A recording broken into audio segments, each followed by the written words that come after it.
Welcome to Bōde's Edmonton real estate market update for July 2021. This video is going to quickly show you what's happening in Edmonton at a macro level and then show you where you can find all the data for your specific property type and community so that you can find out what's happening with your home's value. So let's dive right in. We're looking here at the greater Edmonton area, all residential listings. So that's everything from detached homes, attached homes, apartments. And we're looking at the number of new listings that have come to market each month for the last 3.5 years. So you can see the bright blue line here for 2021.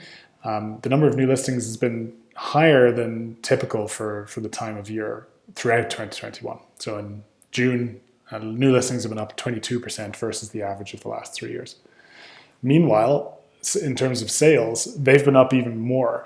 So in June, sales are up 45% versus the average of the last 3 years. But throughout the year, sales have been really strong in Edmonton, far stronger and far more sales happening than new listings.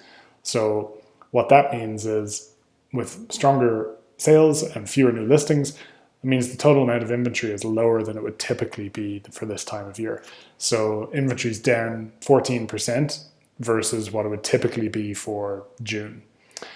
And then if we take a look at months of supply, which is a metric that combines supply and demand into one number to give you a feel for is it a buyer's market or a seller's market, you can see in 2021, months of supply is much lower than it would typically be for the time of year. So what that means is when months of supply is low, that's generally more favorable for sellers because there's homes selling quickly and there's not that many homes available. And when months of supply is high, it typically favors buyers. So what's happening right now is for detached homes, months of supply is very, very low, which is what's driving this number here overall.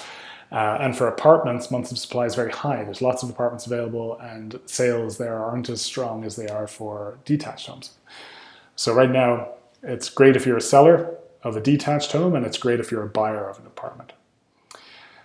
And in terms of prices, what's happening overall in the Edmonton market is we've seen over the last 15 years, there was a very quick increase in price between 2006 and 2007. Since then, prices have gone generally downwards, a little bit up and down. There was another peak in 2014. But in the last 6 months to a year, prices have started going back up much more quickly. And they're back to 2014, 2015 levels right now.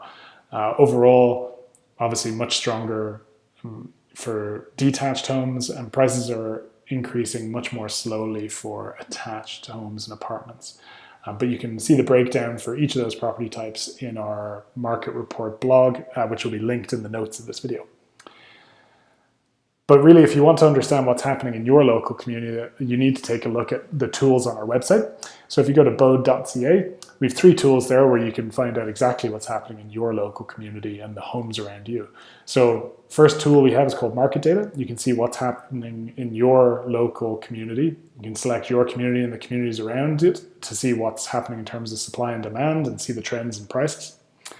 We have a tool called Sold Data where you can look at the sold price for any home that's sold in the last 11 years. So you want to find out what your neighbor's home sold for, you can head on over to Sold Data.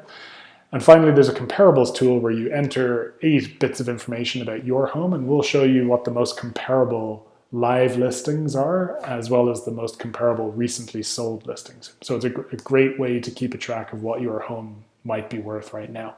You can find all of these for free at Bōde.ca. Thanks very much.